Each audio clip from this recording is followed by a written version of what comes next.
Hello and welcome to the North Bank Podcast. I'm your host, Ollie, and I'm joined by Steph and Chris. Hello, gentlemen. Good evening. Hello. Right, that's as cheery as I'm going to sound, I think, because what comes next...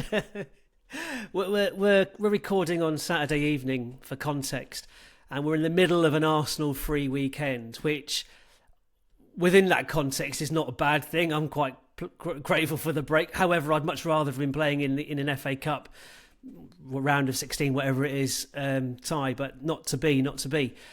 So I thought it would be a good opportunity to kind of take stock, and the league title is done. We're kind of isolated in second. In theory, top 4, top 5 should be secured as well.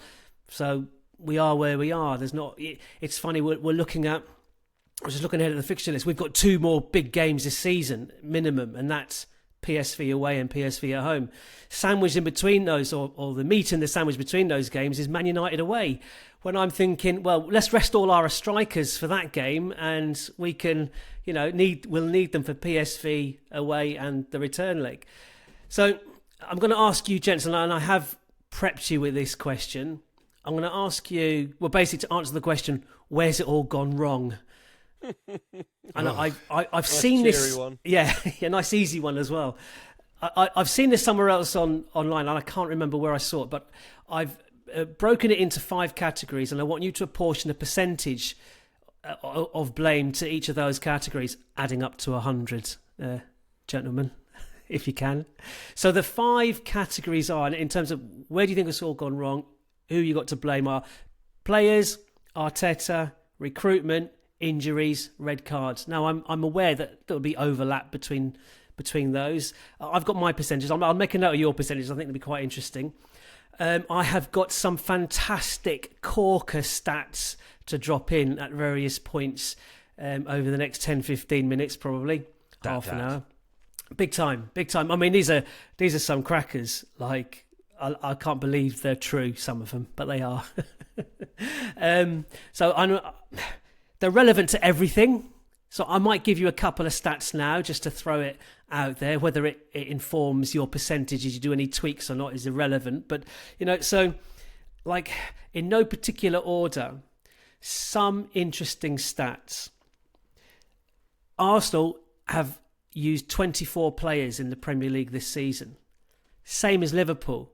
It's the second fewest in the league. I told you. I told you. You're looking like, really? Has he just made that up? Well, I don't know. The person I read it from might have made it up, but I think it was. So that's a statistic I was. Oh, okay, that's interesting. Okay, it's the type of player. Obviously, they haven't missed.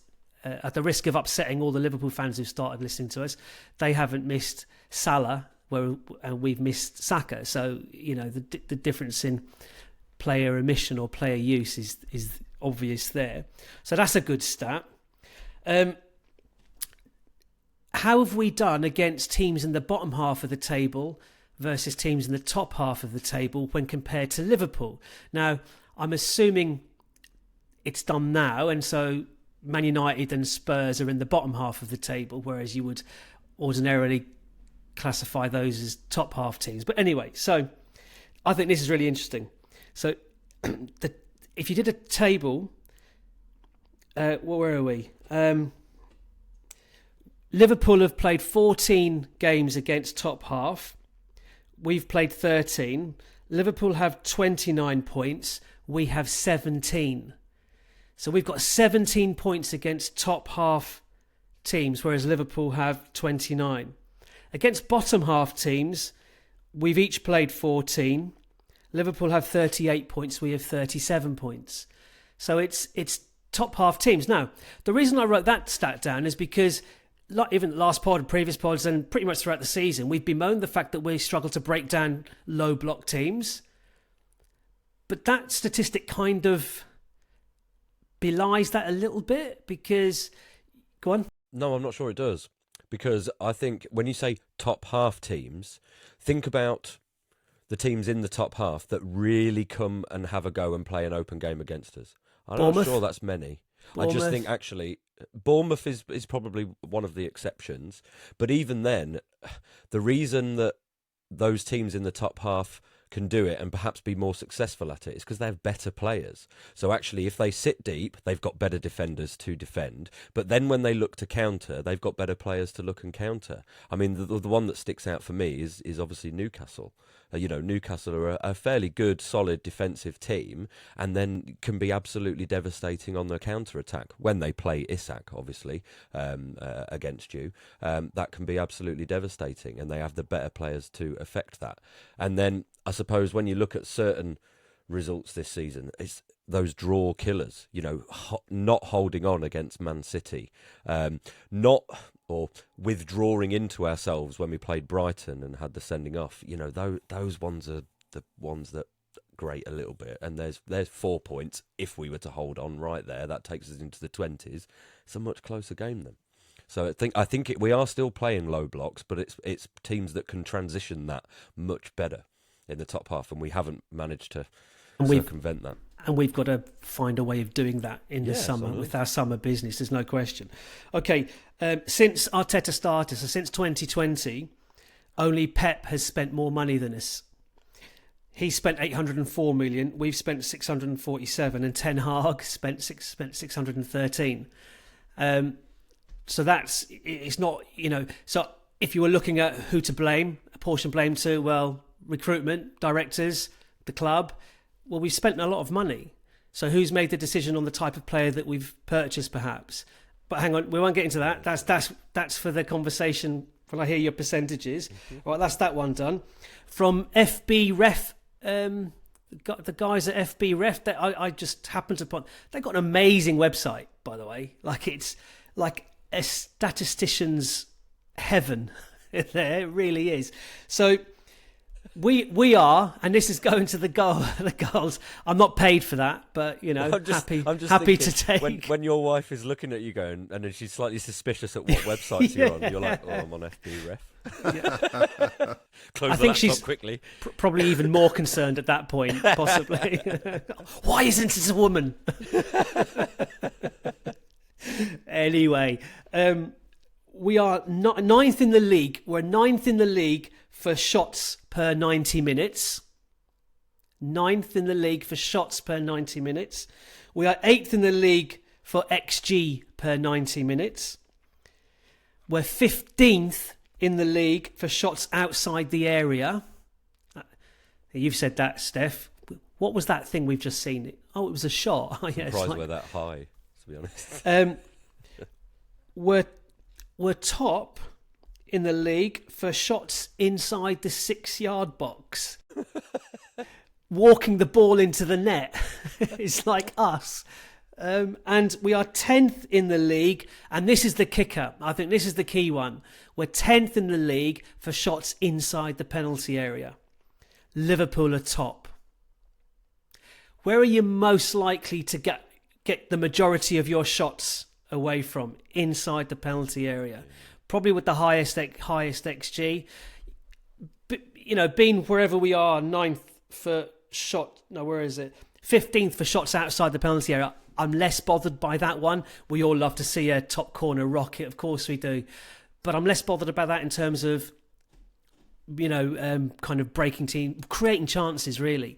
But the fact that we're 10th for shots inside the penalty area and Liverpool are top, and that's who we're comparing ourselves with. We're up against Liverpool this season. We're up against City the season before that.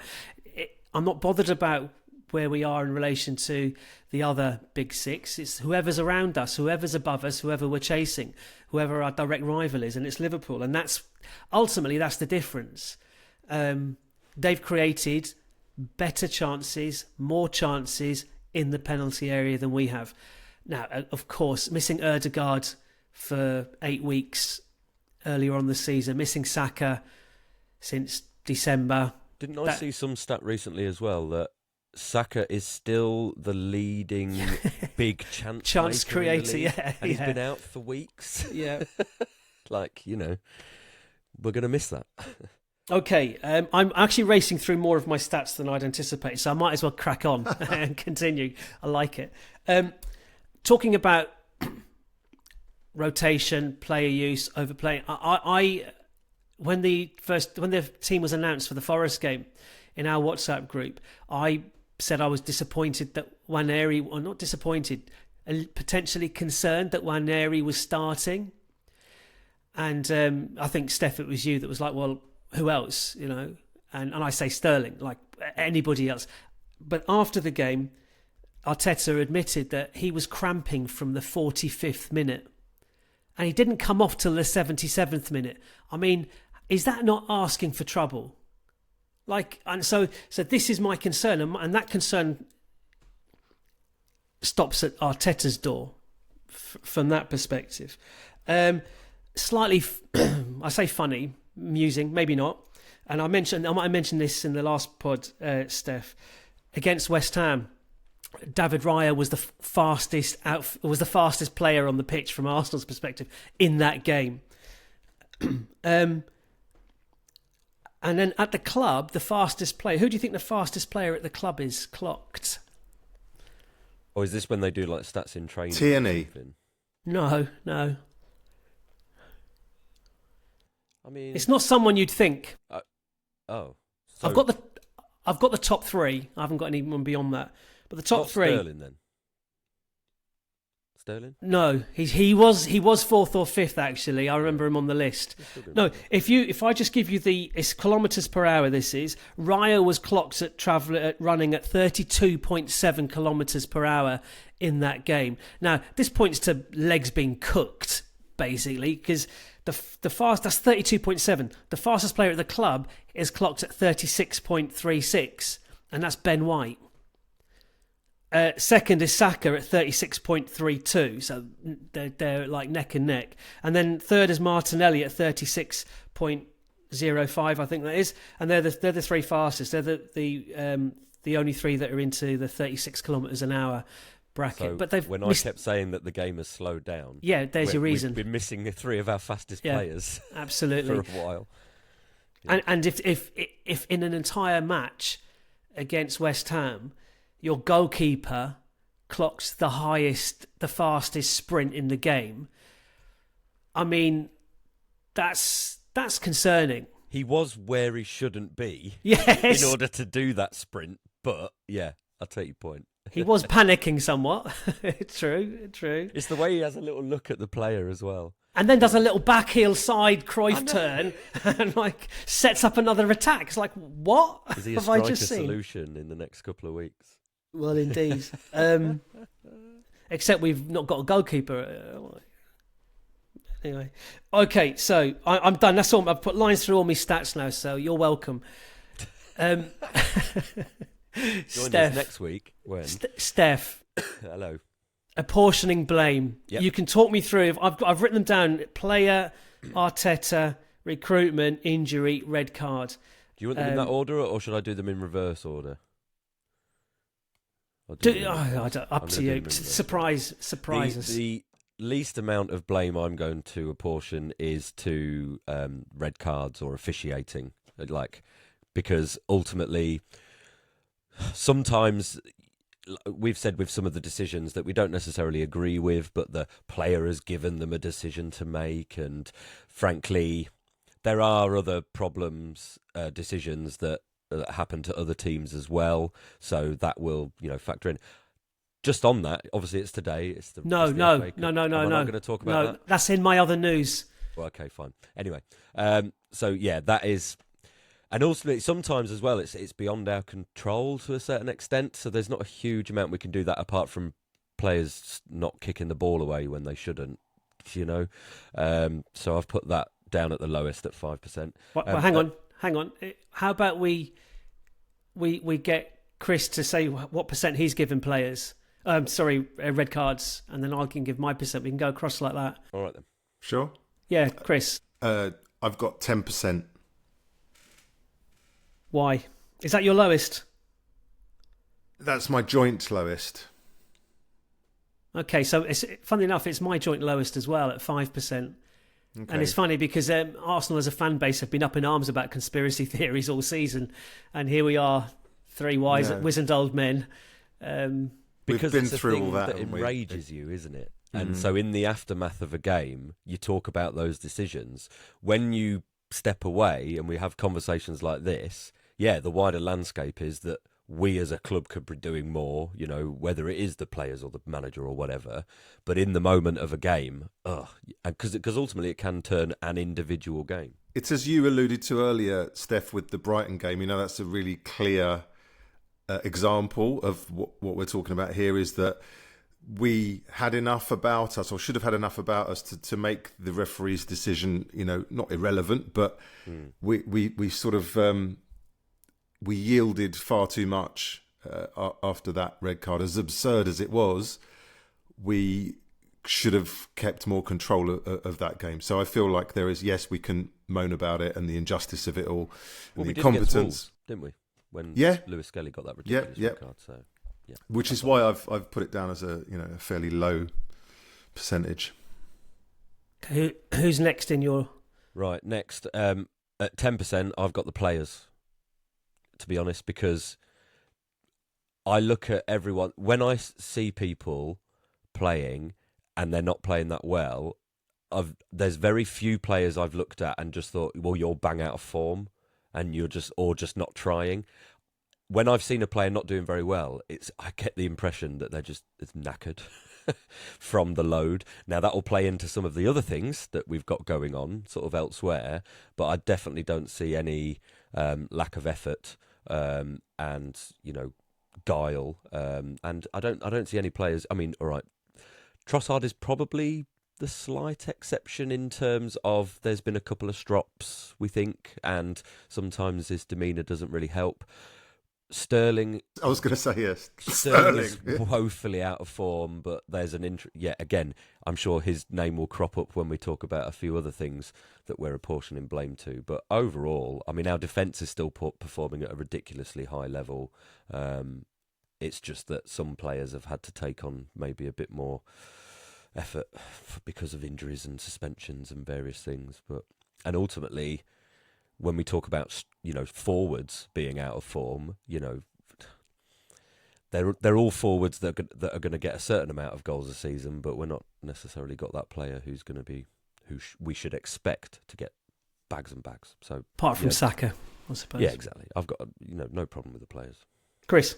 Yeah, very similar. Just to add, I think the imbalance of the team has caused performance levels to sort of be erratic as well, and so for that reason, I don't want to lean too hard on the players in terms of blame. But as you said, yes, Sterling and possibly Trossard. I mean, you look at those who haven't been. I think the defence has been more solid and consistent. So no surprise that it's performed really. I think we're still the least goals conceded. I think probably. Yeah. Because we haven't conceded against Forest and only won against West Ham, so definitely, yeah.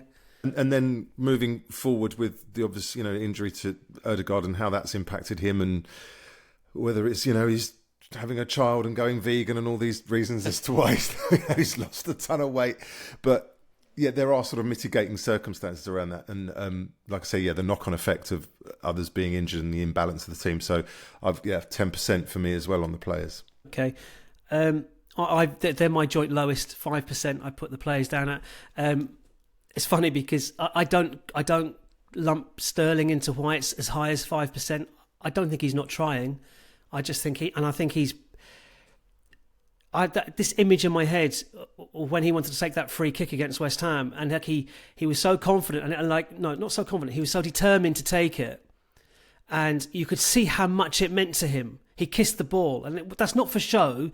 That was a personal thing. That was for him to kind of get him going. And I think Chris, you used the word. It's sad to see how much he's fallen. So it's not. I don't think he's as kind of poor as he's been. I don't think it's any. But if we're being kind of ruthless about it, it's not really the effort isn't the kind of measure here, is it? It's just general how have the players performed. He wasn't like he was an opportunistic signing and so on. So sure, it's but for me, Trossard is the reason. Trossard has got my goat a couple of times. So, well, you've nicknamed him. It was his non-celebration against. That was the moment. Yes, that was the beginning of the end. His decline set in at that point, and it has he's pretty ineffective at the moment when we really, really needed him to step up. He's not. So He put a great assist in for the Leicester, the second goal against Leicester. But that aside, I'm not sure what else he's done. So I've put 5%, joint lowest 5% on players. So okay, I've still got 90% to play with. Okay. Right, Steph, third. Right. Yeah. So I've gone Arteta at 15%. Okay. It was a close run thing between him and injuries, because I think he and his coaching staff, maybe even the medical staff who are obviously advising him on that as well, will have an input on the injury situation. But the reason I have to kind of talk about injuries in relation to Arteta, sorry about that, but the reason injuries for me is slightly above Arteta is because I think there is always an element of unpredictability, in the sense that absolutely, well, no, right. So the analogy I always use is like your car. Okay, you've got to test your brakes, you've got to change your oil, you've got to top up your water, and you've got to clean your headlights, and you've got to do all those checks and maintain it, and that's fine. But every now and again, a bolt will just shear off randomly that you weren't aware of, and that will happen. So I think there's just enough luck somewhere in there for that as well. And ultimately, I still have that thing of, I really like Mikel Arteta. I do. Do I think he's perfect and getting everything right? No, that's why I apportion enough blame to him at 15% for him to hopefully take some of these lessons on board in order to rectify them going forward. Now, whether that is, I think there is some over-coaching of players, that the defensive system is so well drilled that sometimes it doesn't allow us to be expressive enough going forward. I think he does need to manage his squad and his team and his players better to carry that workload. However, and this will come on to one of the other points later on as well, his message in these January press conferences saying that he would like more bodies would be one way in order for him to do that. So I think there's an element of that still to go. And ultimately, like you said about your stat of our disappointing points tally against teams in the top half, playing teams that can defend well and hit you on transition still needs to be sorted out, because we're still vulnerable at times when we really shouldn't be. So yeah, there's lessons to be learned, but I still think he's doing well enough to see where we go. Chris? Yeah, interesting. I've got him down at 25%, and I was thinking about this earlier in a sort of wider context about his idea of how we set up as a team, and I think we all know that he leans into that physical thing. I think Mourinho is a really good example of his kind of ideal player, and robust, physical. And I feel and I fear that we've gone a bit too far that way, and that we need more guile and more speed. Well, yeah. And I was listening earlier to another podcast about Rosicky and the potential of him coming in as our new sporting director. And I was thinking back to those days when we were perhaps too far the other way. We were too technical, too many high touch players, not enough brute force, if you like, physicality. And so I wish we had a bit more of that about us, and I kind of leave that on his door, because I feel like he really pushed for Mourinho, and he's built this team in his image of what we're about. And you saw Odegaard drop out through injury, and we were kind of creatively toothless. Saka was that kind of unicorn on the right, and really not enough. I'm kind of isolated because we were missing that cog of that particular side. So yeah, for me, that, to add to what you said, Steph, is another reason why I put 25% on Arteta. Can I ask you just, Chris, is that your third lowest, or is he? It's another joint. Right. So I've also got another one at a joint 25%. Okay, Steph, when you were talking about the car, I just wrote down machine versus human.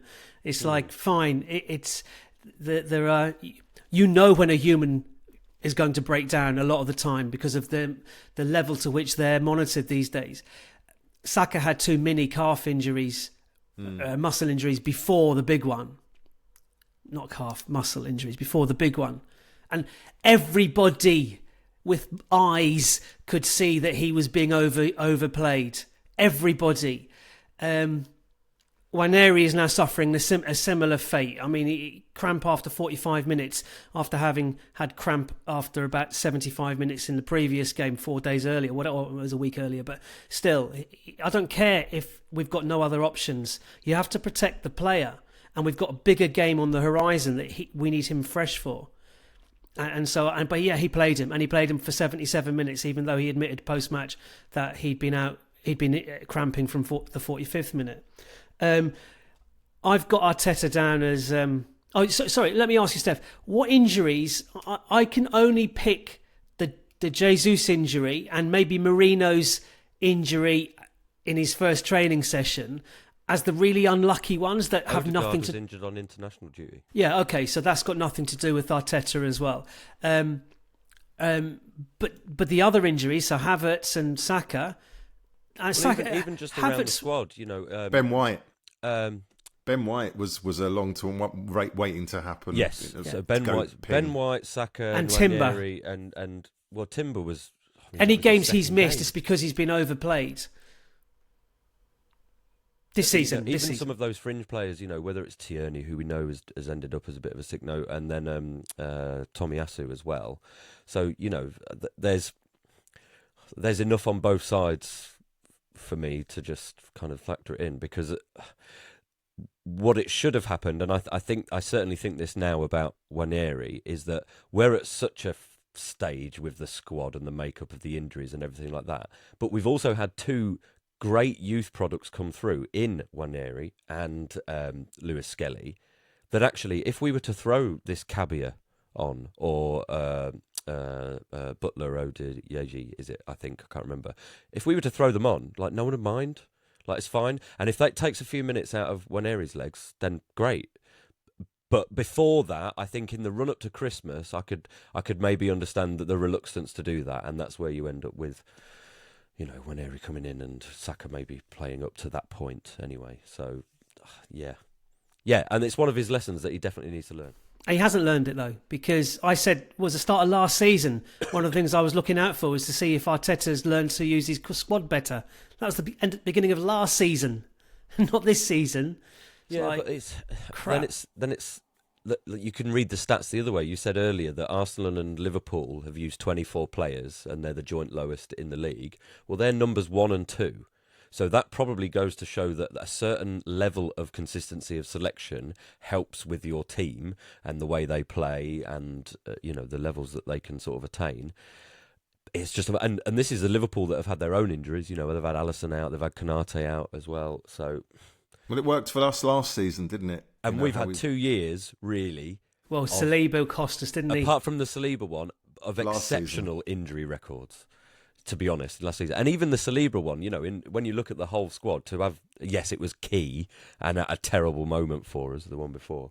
But we've been incredibly lucky, which is why when we get to one of my later choices, I think there's another factor.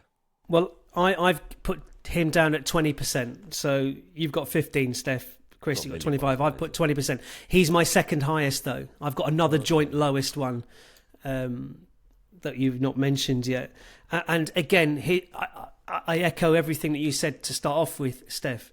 I not even remotely looking for Arteta to be replaced at all. The notion of that is ridiculous at the moment. Fast forward 12 months and we're sitting in the same position, then I'll feel differently, I'm sure. But right now, no. Something you said previously, Steph, as well, is that I think when I asked you that question last week, give him the tools. If he's got the correct tools to work with, then yes, he will. He's the man for the job. My issue with him, the reason he's on 20% is for poor rotation and his conservative response to adversity in game. The Brighton game being the first one. For me, now we're like towards the end of the season and the end of the league title tilt at least. I look back at the Brighton game in the same way I look back at the Fulham game the previous season. Very early on, home game, dropped 2 points unnecessarily. And again, it proved it's proven costly. Less costly this time because we've had plenty of other mistakes and drop points to contend with. So, okay. Right, Steph, 2 to go. The 2 to go are recruitment, i.e. the board, and injuries. Well, I'll skip over the injuries because we've spoken a lot about that, but that is my next one at 20%. 20%. Okay. Chris? What do you want? My next injuries. lowest? Injuries. Injuries I've got at 30%. Okay. Why is yours so high? My injuries, just for comparison, is 5%. Really? Yeah, because the blame lies elsewhere. So I'm not blaming the injuries. They were avoidable in a lot of cases. Perhaps, but then I look at it as I just mentioned about the fact that we were so fortunate last season that I feel the pendulum has swung. You know, in a way, it's kind of bad luck that it's swung so viciously the other way, and the timing of the injuries as well, that they happened just after the window closed. I mean, Martinelli and Havertz. No, 12th of January. 12th of January, Jesus did his cruise ship. We were relying on one striker. I mean, we should, with the schedule we had in January, we should have brought in Asensio, 2 more goals. We should have brought him in on the 1st of January. Now you're talking about recruitment. I was talking about injuries. No, but that would have prevented players from being injured and overused. You know, okay. So like it's. What I'm saying is, I feel like there has been an element of poor fortune, poor timing, bad luck about the injuries as well. Okay, let me ask you then: if it was good luck that we didn't pick up a lot of injuries last season, why are we relying on luck again? I think they leaned into it. They probably didn't feel it would be as extreme, and none of us, you know, if you'd asked all of us, none of us would have dared to imagine that it would be quite so severe. You might think, well, we may not be so lucky this year in terms of keeping a steady team as we did last season. So that's why I feel like it's swung viciously the other way. I think the conversation is showing us that actually some of these categories that we've got are they're interlinked. You know, they are two sides of the same coin. So shall we get to our top one? Have we all got the same top one then? I think we do. Recruitment. It's recruitment. I've got it at 50%. Well, weirdly, I've got it at 25, which is next to injuries, but there you go. It's top for me. It's everything. And it's recruitment in both directions as well. So, you know, we know our selling hasn't been brilliant in recent years. And you said earlier about the fact that what was the dates in terms of sales in relation and spending? Spending since Arteta started, since 2020. So since Arteta started, we've spent only second to Pep, yeah? Yeah, and if before January, that probably would have been first because Pep spent 250 million in January. So, but my issue with that was, actually, we kind of needed to quite a lot.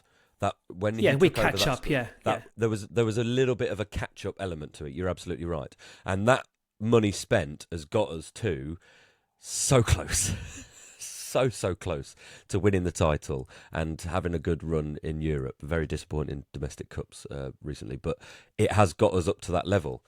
The sad fact is, with football the way it is nowadays, it's going to take a little bit more to get us, you know, ever closer. There have been some players that have improved. We have brought some players through our academy. So it's not all on just buying. You know, we've had 1 or 2 internal solutions. You know, how many academies would love a Saka, a Nwaneri, a Lewis Skelly? Again, they've all come into the team, not so much Saka perhaps, but Nwaneri and Lewis Skelly benefited from injuries that if you recruit differently and just pile up, you know, unicorn on top of unicorn like Man City do, well, then you don't dip into your youth team so much. So we've been lucky in that sense. But ultimately, you know, those difference makers in those big games, the ones against the top half opposition, they are probably going to be ones that we're going to have to, you know, to get in. And we've all talked about the striker situation. I think it really came into focus. We needed a striker 2-3 windows ago, okay, as I know you mentioned before, Holly. Well, it really came into focus when Jesus got injured in mid-January. And then it was a case of before then, everyone could sort of rationalise maybe waiting for the right player at the right time. Then it became no, we need bodies. We need to take the load off this team because they're suffering. And they wanted it as well. And they wanted it. Rice said it in post-match interviews. Arteta came out and was pretty forthright about it as well. Then Havertz and Martinelli go, and you're like, well, that is ridiculous. Like you say, it's the timing. Other teams have had injuries. I get that, okay, because there are too many games, frankly, now with all these expanded competitions and whatnot. But ultimately, the timing for us has just been so killer for us personally. And ultimately, I do worry now, looking at the owners, they're happy we're back in the Champions League. That looks like it's, secure last couple of seasons, maybe into the next couple as well.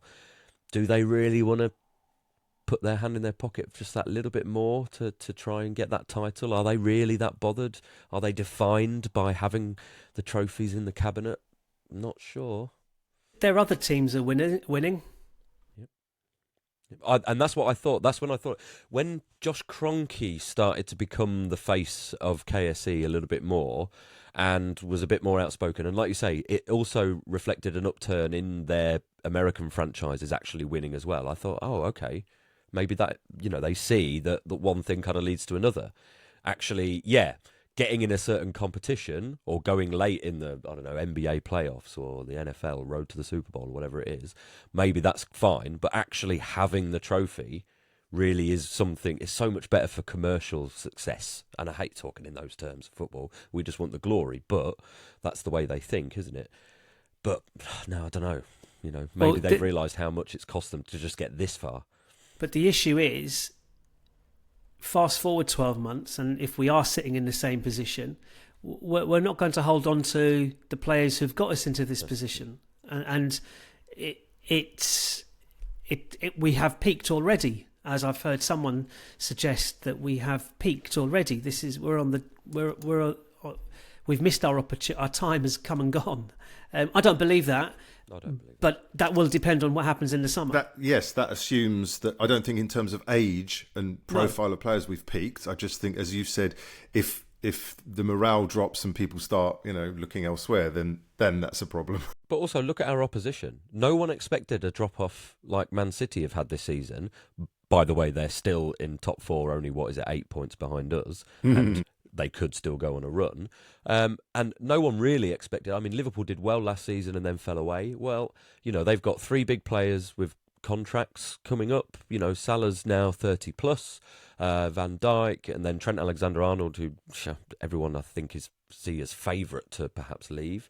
There's no guarantees about who will just, walk with it. Man City, will they just suddenly stride back into their sort of champions sort of position? Will Liverpool be able to sustain it?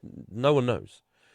I'm surprised, when we had that first season where we really hit top form, 2 seasons ago now, I was really hoping it wasn't a one season wonder. Well, we did it another season, frustratingly finishing second again. And we're up there again. Our floor has risen so far. So I'm hoping that, that's sustainable. Like you say, if players don't have that medal around their neck, they're going to start to think, well, maybe I can get that elsewhere. Well, the good news is that Real Madrid will not be looking for a centre-back in the summer, because there's a younger player they've got that's come through and really impressed at centre-back. So they won't be knocking on Saliba's door quite so vociferously. Sure. It's really? Madrid. No. They don't care. But that is true. Chris, if you run down your percentages, I may have written them down wrong, but I've added them up to 95. Well, okay. You want to I may have written them down wrong, so. Yeah, no one cares. Well, it depends, because it could make a difference between who you've got top and most culpable and who isn't. What Injuries, was your 30. 25. 30. Mine was 65. Because I think it's not just... January was negligent, was horrific, was inexcusable. But then summer's recruitment was awful as well. We've had 2 windows which have been pants. Like I asked last week, who have we signed? Who of our summer signings has improved us? David Raya. He wasn't signed. He was signed permanently. Technically. Yeah.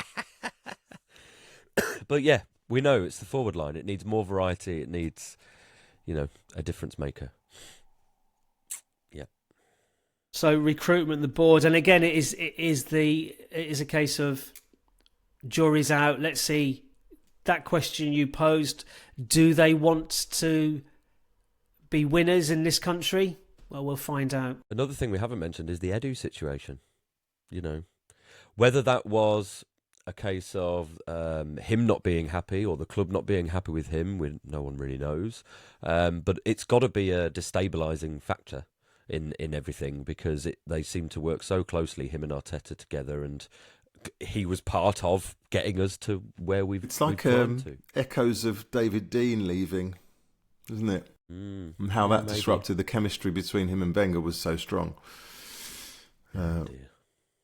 David Ornstein put out an update on our kind of director of football. Interestingly, search. Rosicky wasn't on his shortlist. No, he's not on the list, is he? Although Rosicky himself said that he knows he's been considered. He's had conversations.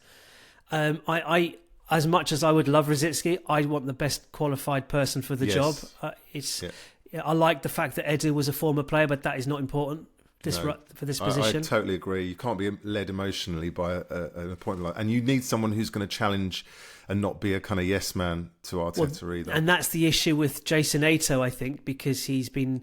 But someone suggested, I think it might have been Arsblog in one of his blogs, that maybe a combination of someone like Dan Ashworth as the overseer, the director of football, with Jason Ato looking after just the men's team, and kind of under the tutelage of someone like Dan Ashworth, as a suggestion. He did mention, I think, of the names that were listed, apart from Dan Ashworth, only one of the others could join us before June.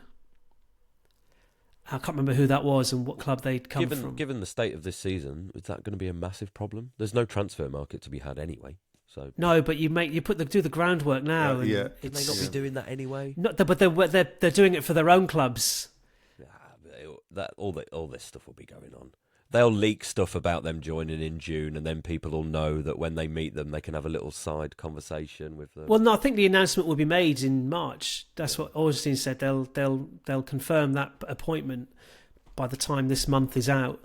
So again, I think it's important. I think it is important. It's a good point, and it needs to be resolved as soon as possible. And they need to be in post as soon as possible. The season finishes at the end of May, and this transfer window opens, I don't know, start of June, I assume.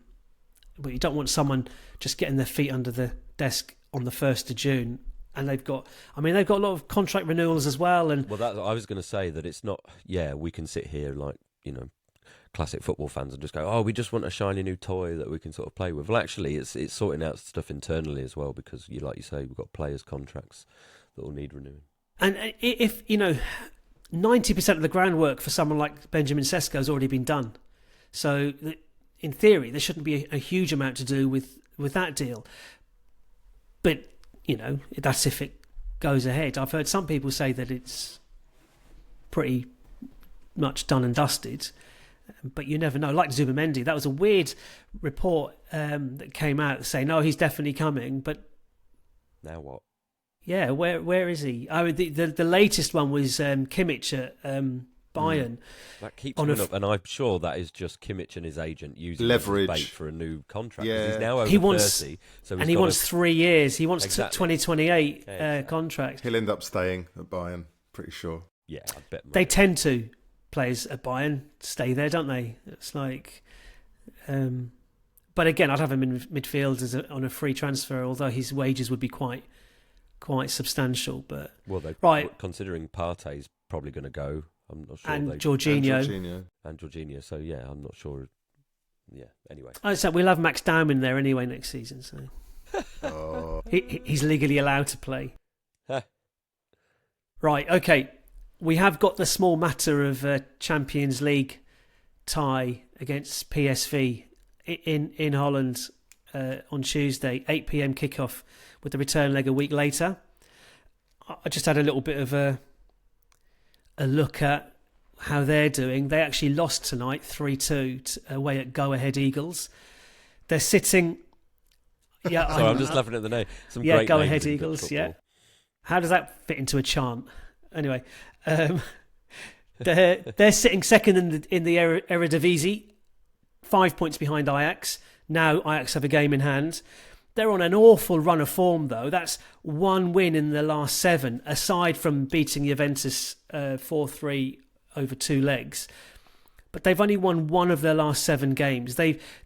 Before tonight, they'd drawn 3 in a row. And it's 2-2 and 3-3 and 1-1. So there's goals in their games, slightly concerning. I'm sure we'll rectify that. Yeah, we'll sort that out. I guess their key players are Bakayoko and De Jong. Malacia from United is at left back. It's Luke De Jong, yeah. He's played for Newcastle. Not Frankie. He's at Barca, isn't he? Yeah. Held hostage. Yeah, on £500,000 a week or whatever. £500,000 a week. Poor thing. So that's who we're up against. They're not on a great run of form. They did knock Juventus out, and that can't be sniffed at. I didn't look at where they finished in the big league table. I don't know how comfortable their qualification was in that group of like 36 teams. Now, I've picked a team, I've picked a scoreline, but before that, we've not scored in our last 2 games. Surely, and that's a problem, right? We've drawn a blank. We haven't looked like scoring. We're certainly not against West Ham, and apart from the 10 minutes at the start of the second half that I was eulogising about because we were in the opposition penalty box, we didn't really, set the world alight in chances created in the Forest game either. Although a draw away at Forest is a creditable result, I think. What kind of solutions do we have? Because we need to score. We need to find a way to score in the next. We've got 4 games, I think, before the international break. The PSV double-header, and then it's at United and Chelsea, and then it's the international break. So, it would be nice to score some goals in those games before, hopefully, fingers crossed, Saka and Martinelli return shortly after the international break from the 1st of April. What I've seen some people suggest playing Calafiori in midfield, and he's actually said that he wants to play in midfield. Just for like in the left 8 and just play Rice as the number 6, just to try something different and maybe a little bit more offensive. I don't know, play Tierney on the left hand side and play Lewis Skelly. He's a midfielder by trade, I guess. Zinchenko hasn't really done much when he's come on, but he could play at left back. Am I right in saying that Bakayoko is a right-sided player? So he'll be coming down that side. I don't know. Steph, do you see any internal solutions? You can talk about the internal solutions. Arteta's not going to do them, not anytime soon. Look, if you're playing Marino as a striker and he's just essentially just a telegraph pole that you're putting up front, well then play Tierney and get him just putting in 50 crosses like a game. You say about Calafiori playing in that advanced sort of midfield role. Well, I watched him against Forest. He sort of was because he kept just abandoning his left back position and just went off hightailing it up there. But I know. But he's not a liability. If he's playing there, he's not a liability because he doesn't have to track back to. And actually had the best moment in the game, that turn and then the shot that hit the post. So why not? Just throw everything up in the air, see where they land. It's fine. Well, he's got to do something. Chris, what do you think? I don't think he will. I agree with you, Steph, but I'd like to see us go with a back 5. And go 5-3-2. So you've got Calafiori as your left-sided centre half, and then who's your wing? Who you two wing Mars backs? Lewis Skelly, Mars Lewis Skelly and Timber. My only thing is that and then you've got Odegaard as your true kind of 10. Although we don't not necessarily set out like that, that is kind of how we play. So it would be the Partey would sort of drop into the middle of the 3 as Saliba and Gabriel. Yes. And then your fullbacks are playing almost as auxiliary wingers anyway. So we sort of do that. Look, yeah. But it takes the burden, I think, with having 2 up front rather than a sort of 3 up front, if you see what I mean. Then but I'd like us to maybe rid ourselves of the whole left 8, left 10. Is that the other position? I don't know. I get lost in these. Well, two essentially, right 8, left 8. Right 8, left 8. I'd like to go back to that sort of 4-2-3-1 where we have a proper number 10 behind the striker, and so you. We've got 2 candidates for that one. Well, but fine, and therefore, actually, I'd prefer them to then play proper wingers because it will mean Trossard isn't so wide because I'm not sure he is brilliant as him and. Who was it? It was Nwaneri, wasn't it? Against Forest. They were so wide, they were on the touchline. They're too far away from goal. Like, bring them in just a little bit is fine. But he likes to stretch it. I know he does. And it's that very Man City thing. And then it funnels in. Wasn't it? And then but it doesn't...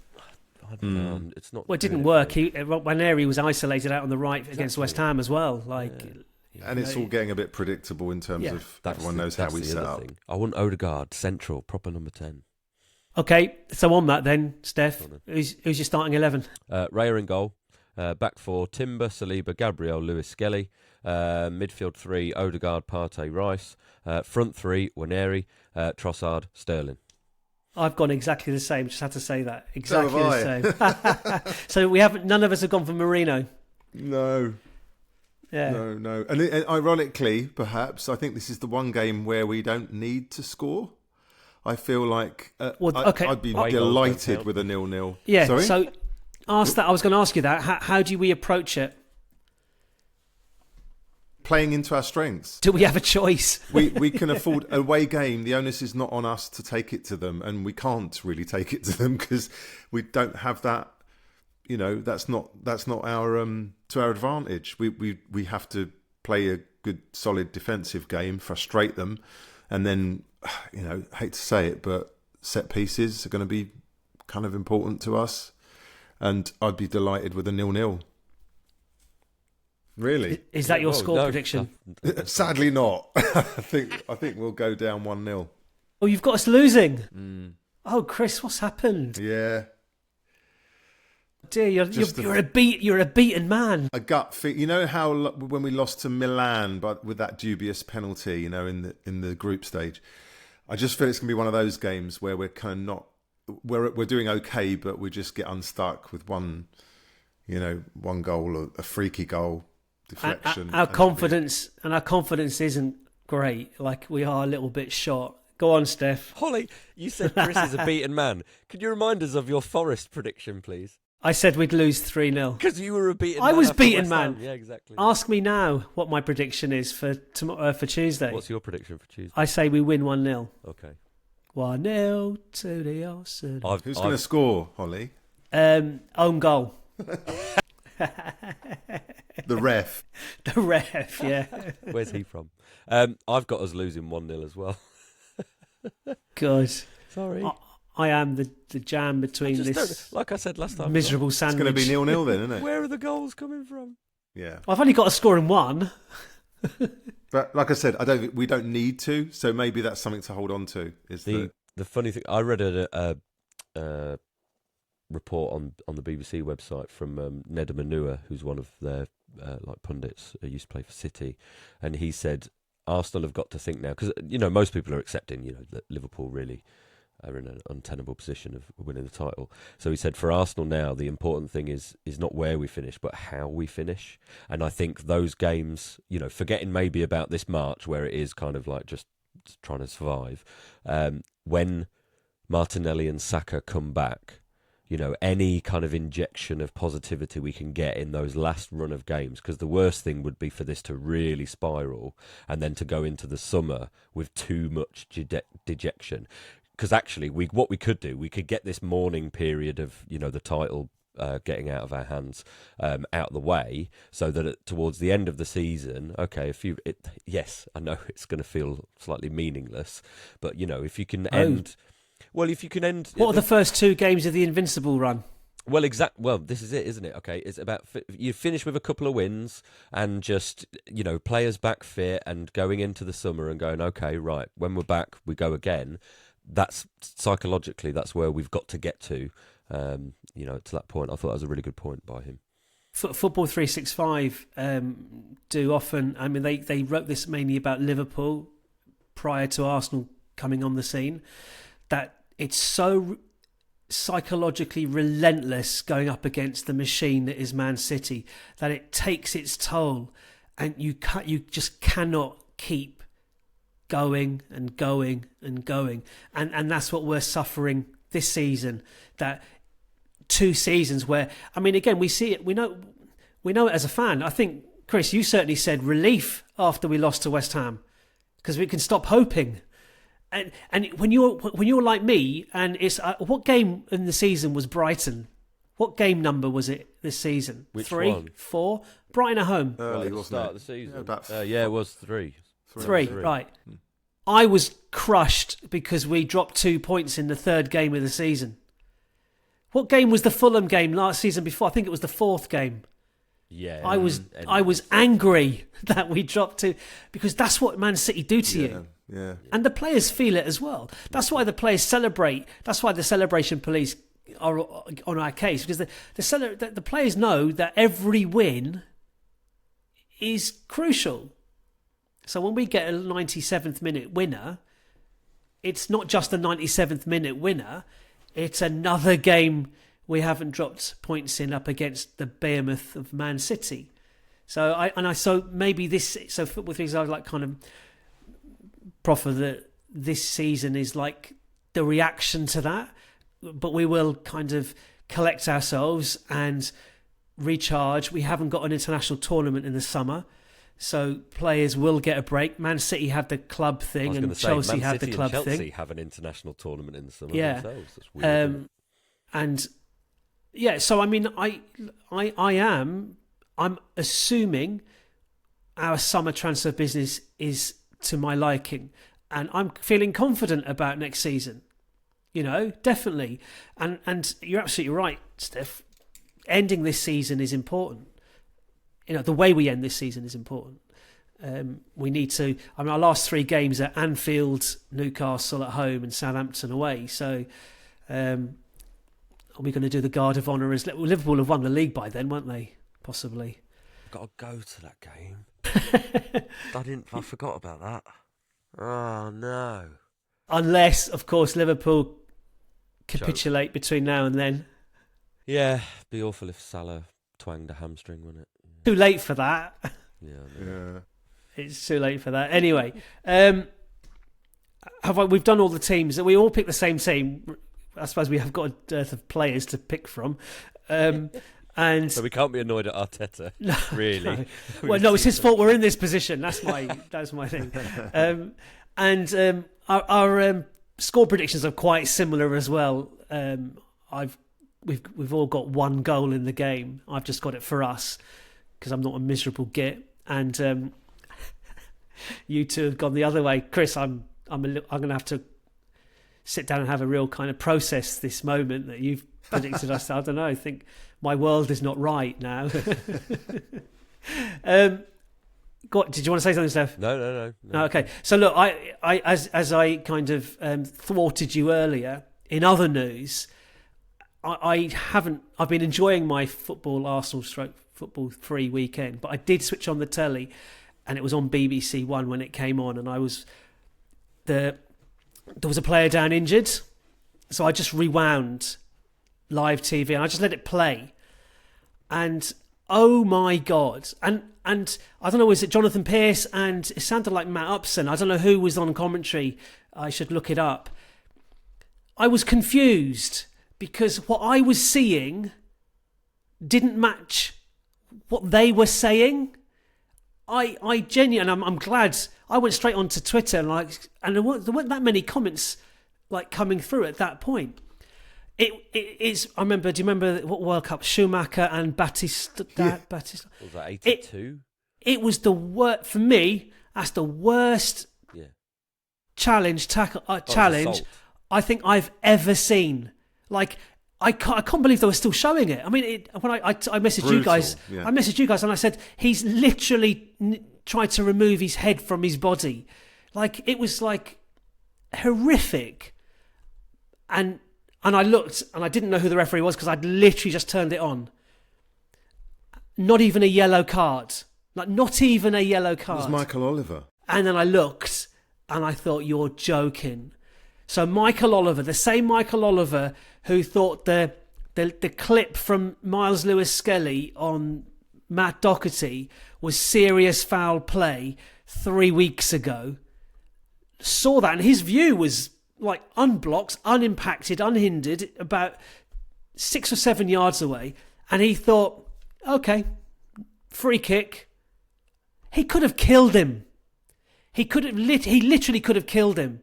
Mateta is 6'4" apparently, and he was pretty much upright, and he got a boot, studs up, in the side of the head face, and it could have ripped his ear off, it could have taken his eye out, it could have gashed his neck, cut an arch. I mean, it could have broken his neck. I've looked, and he's apparently okay. He's still in hospital, but he's okay. He's got a big gash and so on. And the BBC, in their infinite wisdom, decided to interview Steve Parish, the Palace chairman, and he said, I've got it open here. He said, Roberts, the goalkeeper, needs to have a long, hard look at himself because he's endangering a fellow professional with a challenge like that. He goes on to say, it's the most reckless challenge on a football pitch I think I've ever seen.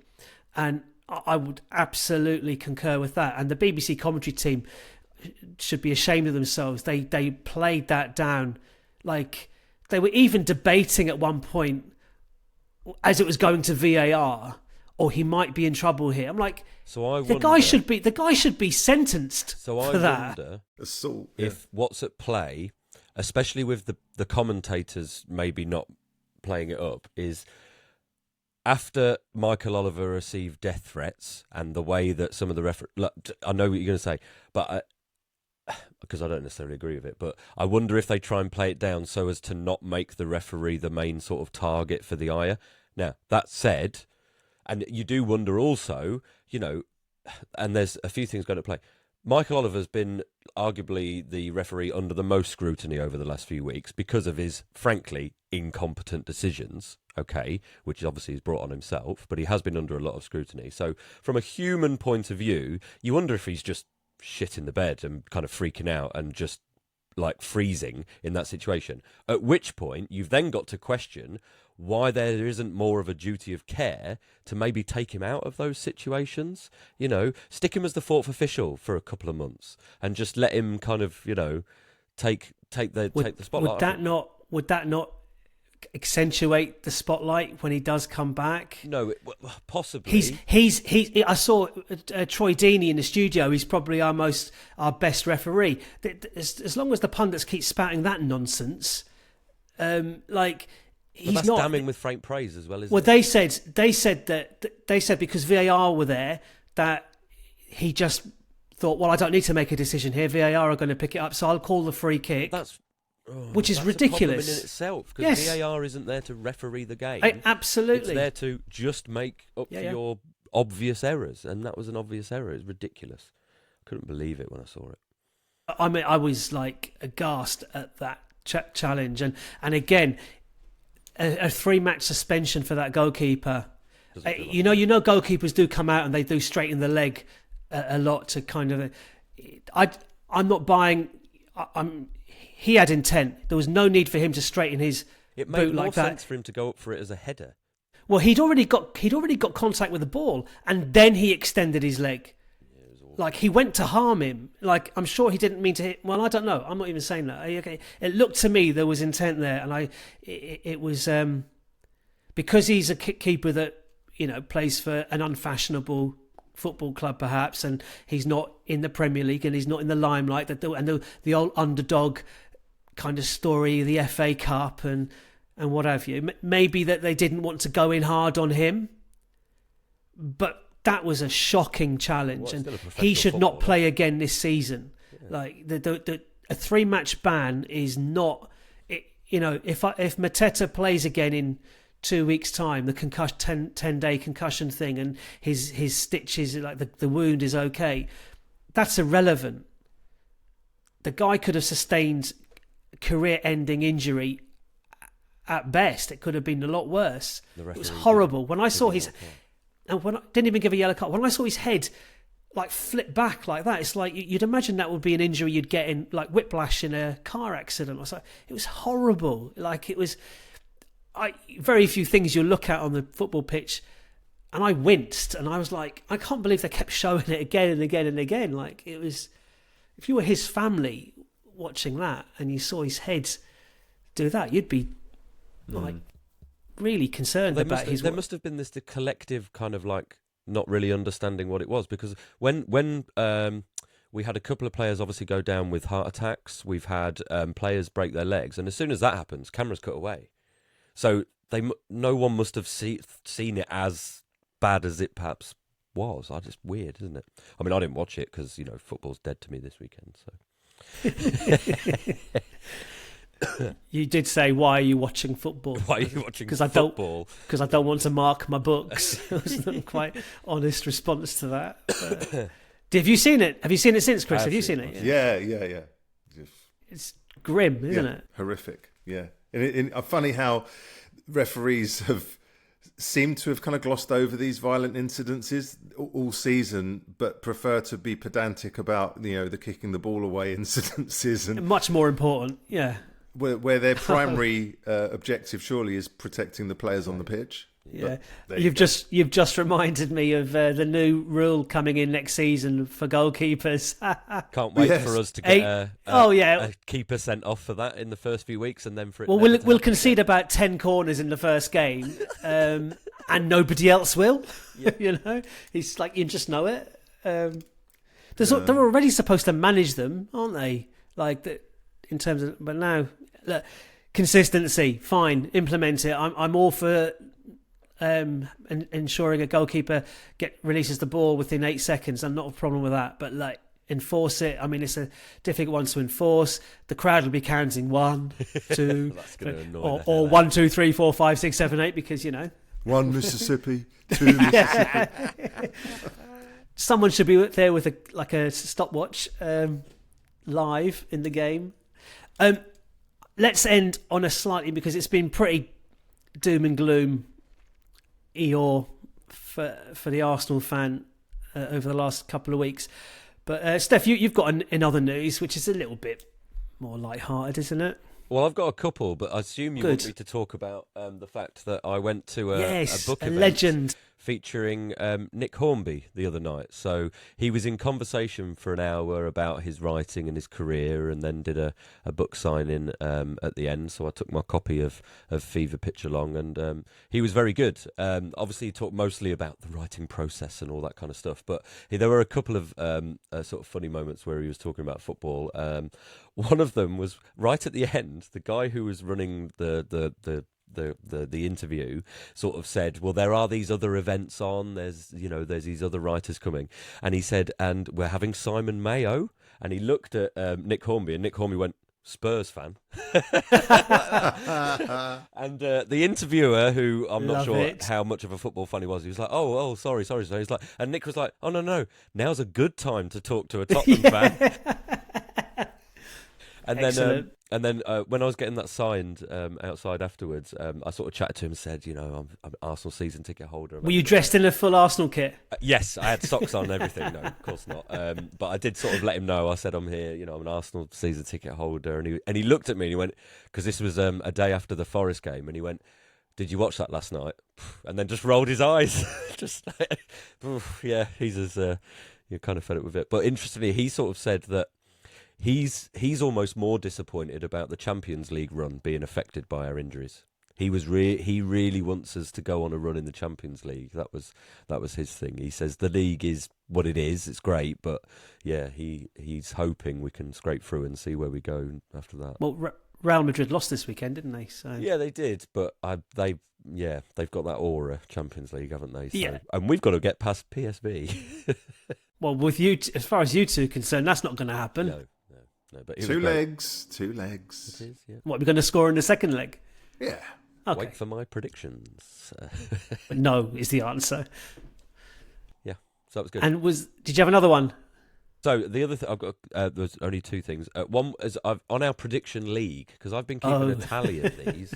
So obviously, when we predict, if we get the result right, it's 1 point. If we get the exact score, it's 3 points. So currently in last place is you, Holly, on 15. I'm next on 16. Chris, you're on 25. That's for the correct score. Correct score as well. You get a lot of correct scores as well. Yeah, 25. Wow. So well done on that. Now, I've also been keeping a tally. The league table. If our predictions were the actual results, what points tally would Arsenal be on? Now, bearing in mind that Arsenal are currently, actually, in real life, on 54 points. I'm a little way off because I've got us down on 45 points. Jesus. And in what would be 5th place at that point. Okay. So still in the Champions League places, assuming we get that 5th place. Chris, you've got us on 69 points. So that's quite optimistic. Although Shit, you've not mentioned me yet. Oh, crap. Okay. And you are getting a lot of these 104 right. points. Holly, you'd have us on 76 points. And that's where we should be. Which is mathematically impossible, but somehow you've done it. No, I predicted us to lose against Forest. 6 points for a win. Very funny. Yeah. But yeah. How many points have Liverpool got? 67. Because that's the other thing. Everyone used to rib Alan Hansen up for his predictions on the BBC. Because I think, Mark Lawrenson. Mark Lawrenson, wasn't it? Liverpool Yeah. would always win. They'd be like on 108 points every season. So actually, if we were in Liverpool's position, actually, Chris, you wouldn't be far off. So what you're predicting, Chris, is kind of league winning sort of position. Holly, you're in bloody dreamland, and you're relegation. I'm you're Chelsea. Eel. I'm going. We're so inconsistent. Like 1 minute is this. See, this is why, Chris, you predicting us to lose against PSV upsets me. Yeah. No, you're my anchor. I can be wrong. I've got one more thing.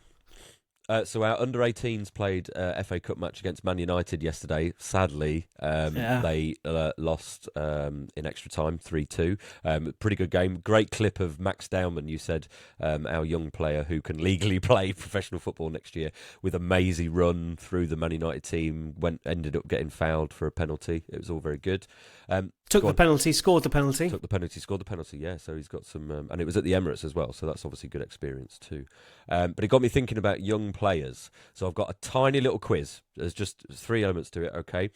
So I'm going to give you 2 players, okay, whose careers are joined by a central player. So basically, can you tell me the player that played with both Ethan Nwaneri and Theo Walcott? Is he an Arsenal? So it's an Arsenal player that played with Ethan Nwaneri on Nwaneri's debut, and then Walcott played with this player on their debut. Eddie. So, no, not Eddie. Nelson. Played with Walcott when he was at Arsenal. So the player you're looking for, it was his debut when he played with Walcott. Reece Nelson. He's at Fulham. What's his name? Iwobi. No. It's gettable. He's not English. He's not English, is he? English. No, I know who he is. Bugger it, I can't think of his name. I can see him. El Neni. No. He's now in the German league. Xhaka. Xhaka. Xhaka. So now following that back, okay, right, so which player links Walcott and Nigel Winterburn? Walcott and Nigel Winterburn. Yep. So Winterburn played with the player you're looking for on their debut, not Winterburn's debut, and the player you're looking for was also still there when Walcott was making his debut. Winterburn would have gone on until, gosh, what was he still around? What year did Walcott make his debut? I want to say 06. Was it Thierry Henry? It was Thierry Henry. Yeah. Yeah, so Henry, Nice one. Winterburn was still playing, I think, 99 when we signed Henry, and then we're still there for Walcott.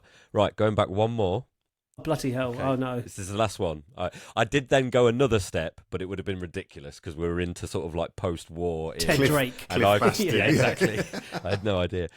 So the 2 players, who's played with Nigel Winterburn and George Armstrong? Charlie Nicholas. No. Graham Ricks. So they were in the team when Winterburn made his debut, and George Armstrong was in the team when the player you're looking for made his debut.